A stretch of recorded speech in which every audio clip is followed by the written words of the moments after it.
Shock ఇచ్చింది. పాకిస్తాన్ కు భారత్ షాకుల మీద షాక్ ఇస్తోంది. ఇండియా తన సత్తా ఏంటో చూపించింది. ఇప్పుడు షాకులు తిన్న పాకిస్తాన్ వల్ల దానికి సంబంధించిన వార్ బ్రేకింగ్ న్యూస్ చూస్తున్నారు ఆర్టీవీ స్క్రీన్ మీద. ఇండియా నుంచి పాకిస్తాన్ కు ఔషధాల ఎగుమతి బంద్ అయిపోయింది. భారత్ దెబ్బకు ఇప్పుడు పాకిస్తాన్ అల్లాడిపోతోంది. మరోపక్క ట్రేడ్ డీల్ రద్దుతో పాకిస్తాన్ లో మెడికల్ ఎమర్జెన్సీ నెలకొంది. భారత్ నుంచి పాక్ లో నిలిచిపోయాయి ఎగుమతులు దిగుమతులు. అవును, భారత్ నుంచి పాక్ కి ఈ దిగుమతులు నిలిచిపోవడంతో ప్రస్తుతం అల్లాడిపోతోంది పాకిస్తాన్. క్యాన్సర్, రేబీస్, పాముకాటు మందులు ఎగుమతులు బంద్ అయిపోయాయి. ఇండియా నిర్ణయంతో పాకిస్తాన్ లో ఇప్పుడు మందుల కొరత మొదలైంది. భారత్ నుంచి 30 నుంచి 40% పాకిస్తాన్ ఫార్మా దిగుమతులు ఉంటాయి. అంటే పాకిస్తాన్ కు సపోజ్ ఒక 100 మెడిసిన్స్ వెళ్ళాలి అనుకుందాం, దాంట్లో 30 నుంచి 40 మెడిసిన్స్ మన ఫార్మా నుంచే ఉంటాయి. ఈ నేపథ్యంలో ఆల్టర్నేటివ్స్ ఏంటి? ఈ ప్రత్యామ్నాయ మార్గాల కోసం అన్వేషిస్తోంది పాకిస్తాన్. అత్యవసర మందుల నిల్వలు పెంచాలంటూ పాకిస్తాన్ నిర్ణయం తీసుకుంది. ఇప్పటికే ఆ పరిస్థితులు చూసాం. IMF ఇస్తున్న ఆ కొద్దిపాటి డబ్బులతో, కొద్దిపాటి అమౌంట్తోనే తన ప్రజలకి భోజనం పెట్టగలుగుతోంది పాకిస్తాన్. మరోపక్క కవ్వింపు చర్యలు కావచ్చు, లేకపోతే పాకిస్తాన్ తీసుకున్న ఆ దుందుడుకు చర్యలు ఇప్పుడు తన మీదకే చుట్టుకున్నాయి. ఇప్పుడు ఔషధాలకు సంబంధించి ఆల్టర్నేటివ్ ప్లాన్స్ కోసం పాకిస్తాన్ ఆలోచన చేస్తోంది. ఇప్పుడు డబ్బులు తక్కువలో కావాలి, మందులు కావాలి. ఎక్కడి నుంచి? ఇదే ఆ కొరత కావచ్చు, లేకపోతే దానికి సంబంధించి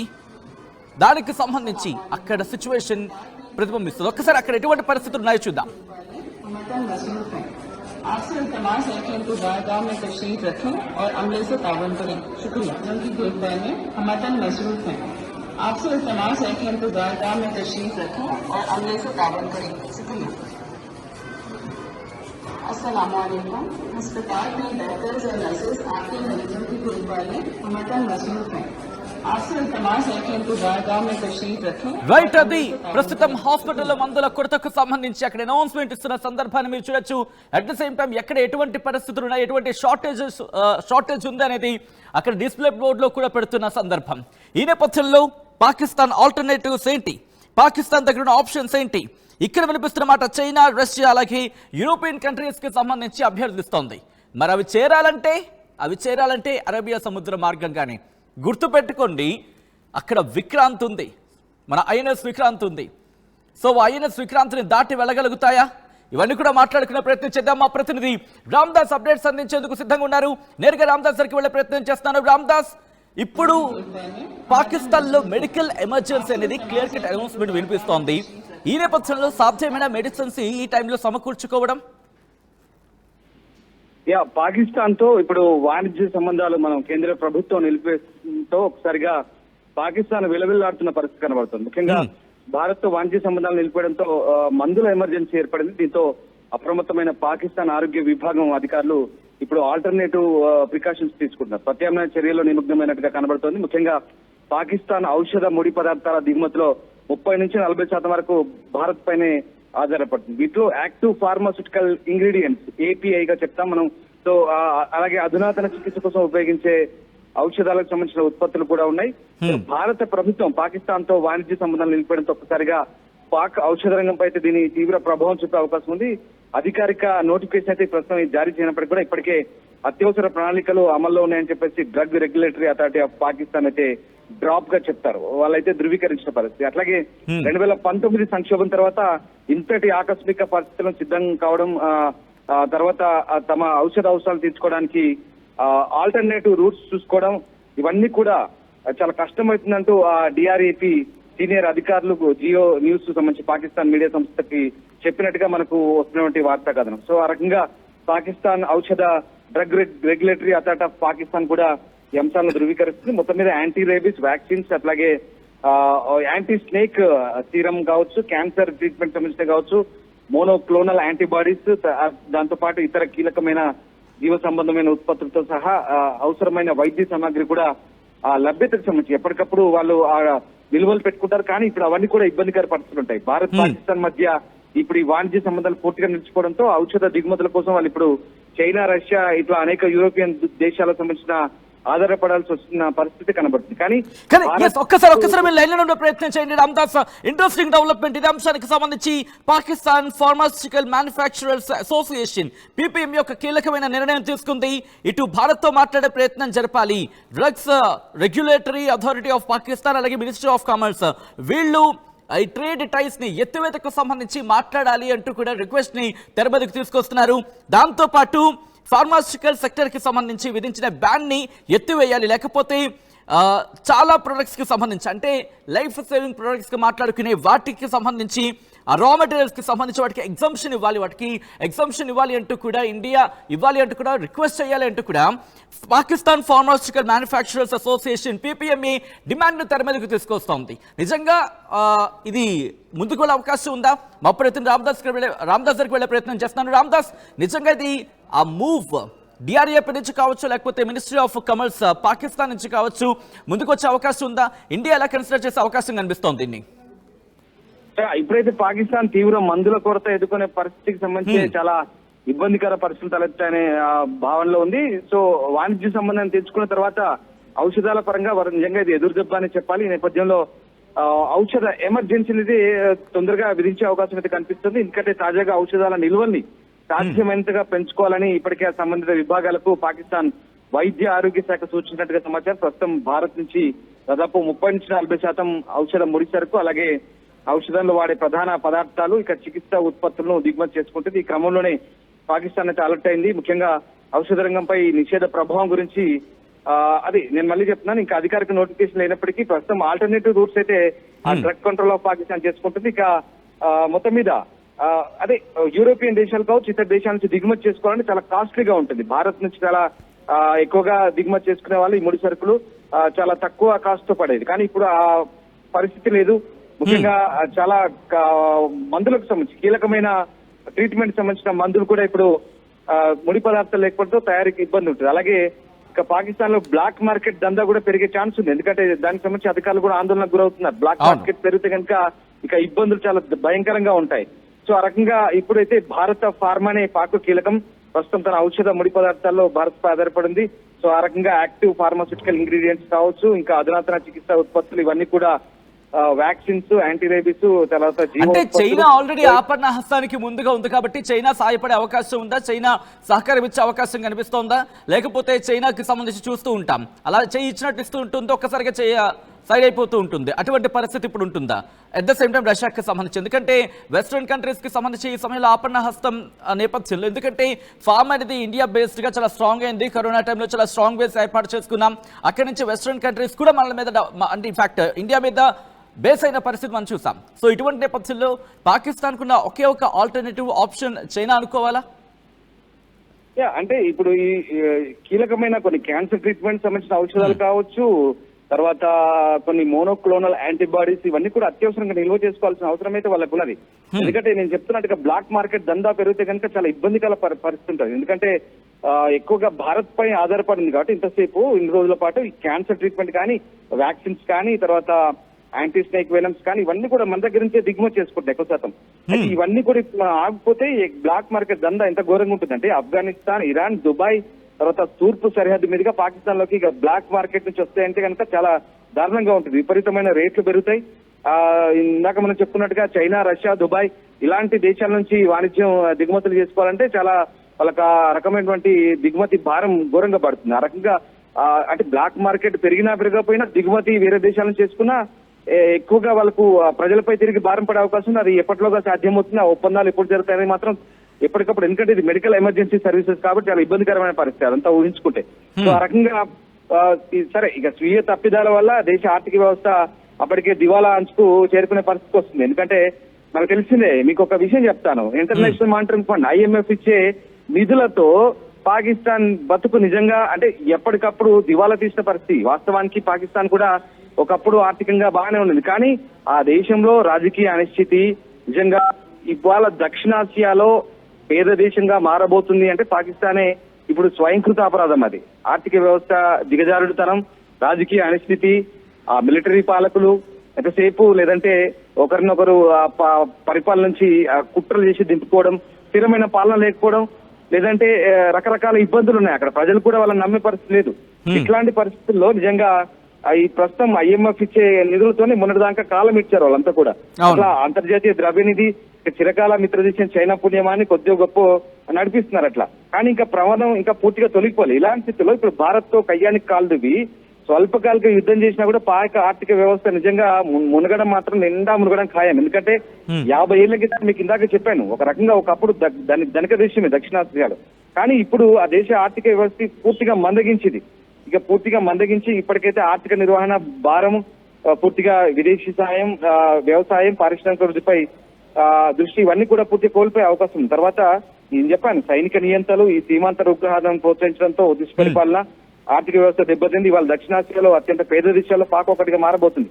ఇంకా కోవిడ్ తర్వాత ఇంకా మరీ దారుణంగా మారింది వాళ్ళ పరిస్థితి. అసలు అంటే మీరు మాట్లాడుతున్నట్టుగా ఫార్మాకి సంబంధించి మనం అంత స్ట్రాంగ్ హోల్డ్ ని మనం బిల్డ్ చేయగలిగాం. దట్టు హైదరాబాద్ కి సంబంధించి ఒకవేళ మళ్ళీ పాకిస్తాన్ కి అవసరం వస్తే మళ్ళీ నేరుగా మన తెలుగు రాష్ట్రాలు, మరి ముఖ్యంగా హైదరాబాద్ ని బహుశా బాబు మీరే మాకు దిక్కు అని చెప్పి అడగాల్సి వస్తుందేమో. So coming to this point, నేరుగా ఒకవేళ ఇండియా కనుక ఒప్పుకోకపోతే అంటే ఇండియా నుంచి ఇటు చైనానో రష్యానో వాళ్ళ చేత కొడిపించి అక్కడి నుంచి దానికి మళ్ళించే అవకాశం కనిపిస్తోందా?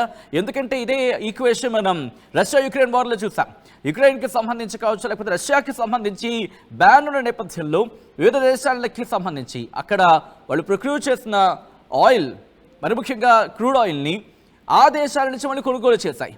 అంటే నేరుగా ఇండైరెక్ట్గానే మళ్ళీ రష్యా నుంచి కొన్నట్టే. సో అటువంటి క్యాలిక్యులేషన్ మళ్ళీ మనకి ఇక్కడ ఏపడే అవకాశం కనిపిస్తుందా పాకిస్తాన్ నుంచి? ఒకవేళ అయితే ఆ భారాన్ని పాకిస్తాన్ బేర్ చేయగలదా? ఒక మాట చెప్తాను మీకు, ఇవన్నీ కాదు, కనీసం ఒక టీ పొడి, మనం తాగే చాయ్ పత్తా ఉంటుంది కదా, ఆ టీ పొడిని దిగుమతి చేసుకోవడానికి కూడా పాకిస్తాన్ అప్పు చేయాల్సి వచ్చిందంటే అర్థం చేసుకోండి సింపుల్ గా. సో అట్లాంటి ఆ పరిస్థితుల్లో ఆ చాయ్ పత్తా కూడా తాగకండి రా బాబు, టీ తాగకండి, ఎక్కువ తప్ప కొంచెం తగ్గించుకోండి అని చెప్పేసి స్వయంగా పాక్ మంత్రి, ప్రణాళిక శాఖ మంత్రి అప్పుడు అహ్సాన్ ఇక్బాల్ కూడా కోరడం అంటే ఎంత దౌర్భాగ్య పరిస్థితితో మనం ఎంత దృష్టితో అర్థం చేసుకోవచ్చు. దీనితో ఇప్పుడు సింధు జలాల ఒప్పందాన్ని భారత్ నిలిపడంతో ఒక రకంగా పాకిస్తాన్ గ్రామీణ ఆర్థిక వ్యవస్థ దెబ్బతినబోతుంది. ఎగ్జాక్ట్లీ, ఎందుకంటే పూర్తిగా పాకిస్తాన్ లో ఆహార భద్రత ముప్పు ఉండబోతుంది 100%. ఎందుకంటే సింధు జలాల నిలిపివేత కనుక భారత్ చేయగలితే కనుక అంతటి కఠినమైన నిర్ణయం ఇప్పుడు తీసుకుని ఒకవేళ ఆ పరిస్థితి దాపురిస్తే పాకిస్తాన్ లో సింధు ప్రావిన్స్, పంజాబ్ ప్రావిన్స్ లాంటి స్టేట్స్ కొన్ని ఉన్నాయి. దాదాపు 90% కాదు అంతకంటే ఎక్కువే పూర్తిగా కాలువలు తవ్వుకొని ఇండస్ వాటర్ తో, సింధు నది జలాలతో పబ్బం గడుపుకుంటూ పంటలు పండించుకుంటూ తింటారు. సరే, అమాయక ప్రజల గురించి మన పౌరుల మీద కాదు మన పగ, కానీ ఈ పాలకుల మీద. పాకిస్తాన్ పాలకులు మన నీళ్లు ఇక్కడి నుంచి మన భూమి నుంచి పారే నీళ్లతో అక్కడి పాలకులు, అక్కడ ప్రజలు పంటలు పండి తింటుంటే మన దగ్గర మాత్రం రక్తం భరిస్తారా? ఇందుకే భారత్ నిజంగా అసలు ఊహించుండరు. ఇండస్ వాటర్ ట్రీటీ అనేది ఒకటి ఉంది, దీన్ని రద్దు చేసుకుంటుంది అంటేనే పాకిస్తాన్ పాలకులు కూడా బహుశా ఊహించుండరు. ఇప్పుడు ప్రగల్భాలు పలుకుతున్నారు, రకరకాల మాటలు పాడుతున్నారు, రక్తాలు వారిస్తాం, ఎరువులు వారిస్తాం అంటున్నారు. కానీ నిజంగా దౌత్య యుద్ధానికే విలవిల్లాడిపోతున్న ఈ పాకిస్తానీలు రేపు నిజంగా ఒకవేళ యుద్ధం కనుక చోటు చేసుకుంటే యుద్ధం చేసేంత స్థాయి తాహత ఉందా, అంతటి ఆర్థిక వనరులు ఉన్నాయా నిజంగా అంటే ఇబ్బందికర పరిస్థితి. సో ఆ రకంగా అంటే దాదాపు దౌత్య యుద్ధానికే ఢీలా పడిపోతున్న పాకిస్తాన్ ఇటువంటి సినారియోలో ఇక్కడే అంటే దౌత్యపరంగానే మనం 4 రకాలుగా మాట్లాడుకుంటాం. ఇప్పుడు జరుగుతున్న ఈ యుద్ధం కింద మాట్లాడుకున్న సందర్భంలో ఒకటి ఆర్మీ, నేవీ, ఎయిర్ ఫోర్స్, ఈ 3 కాదు డిఫెన్స్ 4వది. ప్రెసెంట్ ఆ 4వ అస్త్రాన్ని భారత్ ముందుగా ప్రయోగించిందనే చర్చ జరుగుతోంది. దాదాపుగా దీనికే ఢీలా పడిపోవచ్చు. ఒకవేళ దీనికి కనుక ఎక్కడైనా అటు ఇటుగా ప్రవర్తిస్తే అప్పుడు యుద్ధానికి వెళ్ళొచ్చిన చర్చ జోరందుకుంటోంది. ఎందుకంటే ఇదే ఈక్వేషన్ కి సంబంధించి వెస్ట్ లో కావచ్చు, లేకపోతే అటు ఇజ్రాయెల్ గాజాకి సంబంధించి ఇటువంటి సినారియో గురించి మాట్లాడుకున్నారు. సో ఇప్పుడు కూడా అదే ఈక్వేషన్ ఫాలో అయ్యే అవకాశం కనిపిస్తోందా ఇక్కడ కూడా? అంటే ఇప్పుడు ఈ దౌత్య యుద్ధానికి అయితే ప్రస్తుతానికైతే విలువెల్లాడుతున్న పరిస్థితి. వీసాలు రద్దు చేశాం, ఇండస్ వాటర్ ట్రీటీ క్యాన్సిల్ చేసుకున్నాం, అలాగే బార్డర్లు మూసివేశాం, ఆ రకంగా ఇబ్బందికర పరిస్థితులు ఉన్నాయి. తర్వాత ఇంకా అనేక అంశాల వరకు ఇప్పటికైతే ట్రేడ్ వార్ నడుస్తోంది. ట్రేడ్ వార్ పరంగా కూడా పాకిస్తాన్ కేవలం మేము గగనతలం మూసాం, ఇంకా ఇండియాకు ఇబ్బందులు అని చెప్తున్నారు. కాబట్టి అంతకు మించి వాళ్ళు చేయగలిగింది ఏం లేదు. కొద్ది గొప్ప కొన్ని అంశాల వరకు మనం కొన్ని దిగుమతులు చేసుకుంటాం అక్కడ నుంచి, టాయిసో లేకంటే కొన్ని మన సిమెంట్ పరిశ్రమకు సంబంధించిన కొన్ని వస్తువులు, లేదంటే కొన్ని అంటే పెద్దగా ప్రాముఖ్యమైనవి ఏమి అందులో పెద్దగా లేవు. నేను ఒకసారి స్టడీ చేశాను. అంతగా భారత్ దిగుమతి చేసుకొని వాళ్ళ మీద ఆధారపడాల్సినంతటి వాణిజ్యం అయితే మనకేం పెద్దగా లేదు, ఏం లేదు మనకంతగా. దాంతో ద్రవ్య నిల్వలు పెరిగి లేదంటే మనకు పెద్దగా మనం వాళ్ళతో బాగుపడేది ఏం లేదు. ఇక్కడ మనం వాళ్ళు గగనతలం ఇవ్వకుండా ప్రత్యామ్నాయ మార్గాలు చూసుకుంటాం, లేదంటే కొత్త గొప్ప మనకు భారం పడుతుంది ఎయిర్లైన్స్ సంబంధించి మనకు. అది ఒకవేళ కొత్త గొప్ప రేట్లు పెరుగుతుండొచ్చు ఇంటర్నేషనల్ ట్రావెలర్స్ కి, అంతేగాని మన దేశ ప్రయోజనాలు మాత్రం రేట్లు అంటే ప్రాణాలు పోతున్న సిచ్యువేషన్ తో కంపేర్ చేసుకుంటే రేట్లు అనేవి భరించడానికి భారతవాసులు సిద్ధంగా ఉన్నారనే అంశాన్ని భారతీయుల సోషల్ మీడియా వెతక ఒప్పుకుంటున్నారు. ముందు మాకు ప్రాణాలు ముఖ్యం, ఆ తర్వాత రేట్ల సంగతి. బతుకుంటే కాస్త ముందుకెళ్ళి పోరాడి మళ్ళీ మనం కంబ్యాక్ కావచ్చు అనేది వినిపిస్తున్నమాట. సో ఈ నేపథ్యంలో పాకిస్తాన్ వ్యూహం ఏంటి? ఈ ట్రేడ్ వార్కి సంబంధించి ఏదైతే జరుగుతుందో దానికే విలవల్లాడిపోతూ ఉంటే యుద్ధం వస్తే కనీసం గంటైనా నిలబడగలుగుతుందా? అదే చెప్తున్నా. అంటే ముఖ్యంగా పాకిస్తాన్ ట్రేడ్ వార్ విషయంలో మనం అన్ని రకాలుగా వాళ్ళ వైపు నుంచి వచ్చేటువంటి దిగుమతుల విషయంలో కొంత మనకు అది తాత్కాలికమైనటువంటి ఏదైనా చిన్నపాటి ఇబ్బందులు ఉండొచ్చు తప్ప అంతకుమించి పెద్దగా వాళ్ళ మీద మనం ఆధారపడింది ఏం లేదు. దిగుమతుల మీద అవన్నీ రద్దు చేసుకున్నా మనకు ఆ ఉత్పాదక శక్తి ఉంది, స్వయం ఉత్పాదక శక్తి. లేదంటే మనకి ఇతరత్ర అంతర్జాతీయ దేశాల వైపు నుంచి మనం ఏదైనా దాంతో ఆ లోటును పూడ్చుకోవచ్చు, అది పెద్ద విషయం కాదు. అండ్ మోర్ ఓవర్ ఇంకోటి ఏంటంటే మీరు అడిగిన ప్రశ్నకి ముఖ్యంగా సరే సిమ్లా ఒప్పందం రద్దు చేస్తున్నారు, అది వాళ్ళకే నచ్చుతుంది. సిమ్లా ఒప్పందం రద్దు చేసుకుంటే ఏంటి, ద్వైపాక్షిక సంబంధాల ద్వారా చర్చలు పరిష్కరించుకునే దిశగా ఇంకో మూడో దేశం జోక్యం లేకుండా చేసుకోవాలనేది సిమ్లా ట్రీటీ. కానీ ఇక్కడ జరుగుతుంది ఇప్పుడు అది కూడా వాళ్ళంతా వాళ్ళు రద్దు చేస్తున్నారు కాబట్టి ఇంకా మన ఈ విషయంలో జోక్యం చేసుకోవడానికి ఏం లేదు. మన నిర్ణయాలు మనం తప్పటం కూడా ఏం లేదు, అది కూడా వాళ్ళకే ముప్పు. ఆ సిమ్లా ఒప్పందం రద్దు చేసుకున్నా ఎటు చూసినా పాకిస్తాన్ తీసుకున్న నిర్ణయాలు వాళ్ళకే ఇబ్బందికరంగా మారుతున్నాయి. ఇప్పుడు వాణిజ్య యుద్ధం కావచ్చు, దౌత్య యుద్ధం కావచ్చు, ఇవే ఎదుర్కోలేకపోతున్నారు. ఇంకా ఆ రకంగా చెప్పాలంటే సైనిక సామర్థ్యంలో ఏ రకంగా మన ముందు వాళ్ళు ఇంకా దిగదుడిపోయి ఏ రకంగా వాళ్ళు మనకు సరైన సామర్థ్యం ఉన్నటువంటి వ్యక్తులు కూడా కాదు. గగనతలంలో కానీ, ఇటు నేవీలో కానీ, ఇటు ఎయిర్ ఫోర్స్ మన ఆర్మీలో అసలు ఏ విషయంలోని కంపారిజన్ కాదు, అసలు ఇండియాకి ఏ విషయంలో కూడా కంపారిజన్ కాదని చెప్పుకోవాలి. అండ్ ఇంకో విషయం చెప్పాలి, ముఖ్యంగా యుద్ధం కనుక మొదలైతే బహుశా కొద్ది రోజుల పాటు చేస్తే చేయొచ్చు, తర్వాత ఆర్థిక వనరులకు ఇబ్బందిగా ఉంటుంది. మనం అనుకున్నట్టుగా కనీసం ఒక యుద్ధ విమానాలు నడిపించాలన్నా లేదా ట్యాంకర్ నడిపించాలన్నా వాటికి కావాల్సిన ఖర్చు కానీ, నేను ఒక సింపుల్ గా చెప్తాను, దానికి కావాల్సిన ఇంధనమో లేదంటే ఇతరత్ర వనరులు కావాలన్నా కూడా వాళ్ళ దగ్గర బహుశా చేస్తే మొదలు పెట్టినా ఒక 3-4 రోజులు చేస్తారు తప్ప, వారం చేస్తారు తప్ప అంతకు మించి వాళ్ళకు పెద్దగా వనరులు కూడా లేవు. అలాంటి దుర్భర పరిస్థితుల్లో ఉన్నారు. చలో ఇంకేంటంటే వారు న్యూక్లియర్ వార్ హెడ్లకు సంబంధించిన ఎక్స్పెరిమెంట్ చేస్తున్నారు. వాళ్ళకు మించి న్యూక్లియర్ వార్ హెడ్లు మన దగ్గర ఉన్నాయి. ఇవన్నీ కూడా అంతర్గత భద్రత సంబంధించిన విషయాలు. ఈ సీక్రెట్స్ అన్ని కూడా మన ప్రభుత్వం లీక్ చేయకపోయినప్పుడు కూడా సమయం వస్తే కనుక నిజంగా అంతకు మించి వాళ్ళు అవి ఒకవేళ ఆ ప్రణాళికలతో ముందుకుంటే అంతకు మించి మనమే ముందుంటాం. ఒకవేళ అవి అనుకుంటే కనుక మనమే వాటిని డిస్ట్రాయ్ చేయగల సత్తా మన దగ్గర ఉంది. సో ఇవన్నీ చాలా టాప్ సీక్రెట్స్. మన భారతదేశం ఆ ప్రణాళికతో ఆల్రెడీ ముందుంది. వాళ్ళు మీరు అన్నట్టుగా కొన్ని టాప్ సీక్రెట్స్ మనం అలాగే హోల్డ్ చేసి ఉంచాలి. ఎందుకంటే శత్రు దేశం ఆర్టిఫిషియల్ ఇంటెలిజెన్స్ ఉపయోగించి మన భాషను కూడా డికోడ్ చేసి వాళ్ళు ఈ ఇన్ఫర్మేషన్ ని ఎన్కాష్ చేసుకునే అవకాశం ఉంటుంది. కాబట్టి as we are sticking to some point. మీకు ఎక్కడ కూడా ఇన్ఫర్మేషన్ బయటకు వచ్చే ప్రసక్తి లేదు. ఆఫ్ కోర్స్ మా దగ్గర ఏం జరుగుతుందో మాకు తెలుస్తోంది, మాకు తెలుసు కూడా. కానీ ఎక్కడ కూడా ఏ కోశాన్ని కూడా మీ చేతికి ఇన్ఫర్మేషన్ చెక్కినప్పుడు ఇది. కానీ ఒక్కటి మాత్రం నిజం, ఈసారి మీరు యుద్ధానికి దిగితే మాత్రం చంప చెళ్ళు మనిపించడమే కాదు, గొప్ప గుయ్య మనిపించడమే కాదు, ముఖం పగిలిపోద్ది. ఏంటి ముఖం పగిలిపోద్ది? मुंह तोड़ जवाब देंगे. अभी आखिर में आप एक कदम भी युद्ध की तरफ आप आने से भूलिएगा मत. పాకిస్తాన్కి సంబంధించి ఇంతవరకు జరిగిన ప్రయత్నాలు చూసాం, జరుగుతున్న ప్రయత్నాలు చూస్తున్నాం. ఇప్పుడు ఇంకొక అడుగు వేయాలని చూసినా సరే ఊరుకునేదే లేదు. ఎందుకంటే జరిగిన దారుణాలు చూస్తున్నాం. ఇక చాలు. నీ నాటకాలు చాలు, నీ వేషాలు చాలు, నీ దారుణాలు చాలు, నీ దుర్మార్గాలు చాలు. నీ దగ్గర కనీసం మందులకి, నీ ప్రజలకి అత్యవసర సందర్భంలో మందులకి నీకు దిక్కులేని పరిస్థితి. గుర్తుపెట్టుకో పాకిస్తాన్, నీ అసమర్థతను ఈ రోజు నుంచే కాదు, గత 2 రోజుల నుంచి మేము ఎండగడుతూనే ఉన్నాం. నీ అసమర్థతని నీ వాళ్ళు నిన్ను పాయింట్అవుట్ చేస్తున్న సందర్భంలో గుర్తు చేసుకుని వాటిని కరెక్ట్ చేసుకునే ప్రయత్నించాయి. కానీ కెలికా భారత్ని సమాధానం త్వరలోనే చూపిస్తుంది. ప్రస్తుతానికైతే మాత్రం పాకిస్తాన్ మెడికల్ ఎమర్జెన్సీని చవి చూస్తోంది. ఇటు 30 నుంచి 40% వాళ్ళకి అక్కడ దిగుమతులు ఉంటాయి మన భారత్ నుంచి మెడిసిన్ సందర్భంలో. ఈ నేపథ్యంలో లేక అల్లాడిపోతుంది. అక్కడ ఎటువంటి పరిస్థితులు ఉందో మీరే చూద్దరు. కానీ ఆడియో రూపంలో వాళ్ళు అక్కడ అనౌన్స్మెంట్ చెప్తున్నారు. అనౌన్స్మెంట్స్లో అర్థమవుతోంది అక్కడ ఎటువంటి పరిస్థితి ఉంది అనేది. ఒకసారి మీరు కూడా చూసేయండి. आपसे इल्तमास है कि इंतजार गाह में तशरीफ रखें और अमले से ताबन करें. शुक्रिया. अस्सलाम वालेकुम। अस्पताल में डॉक्टर्स और नर्सेज आपके मरीजों की देखभाल में हमतन मसरूफ हैं। యూపీఎస్సీ సిఎస్సి 2024 ఫలితాల్లో 16కు పైగా ర్యాంకులు సాధించి ప్రభంజనం సృష్టించిన విష్ణు ఐఏఎస్ అకాడమీ విద్యార్థులు. At KLH, you have the freedom to choose the subjects that fuel the engineer in you. KLH deemed to be university. మరిన్ని వీడియోస్ కోసం ఛానల్ ని సబ్స్క్రైబ్ చేయండి. లేటెస్ట్ అప్డేట్స్ కోసం వాట్సాప్ ఛానల్ ని ఫాలో అవ్వండి. ఆ link description లో ఉంది.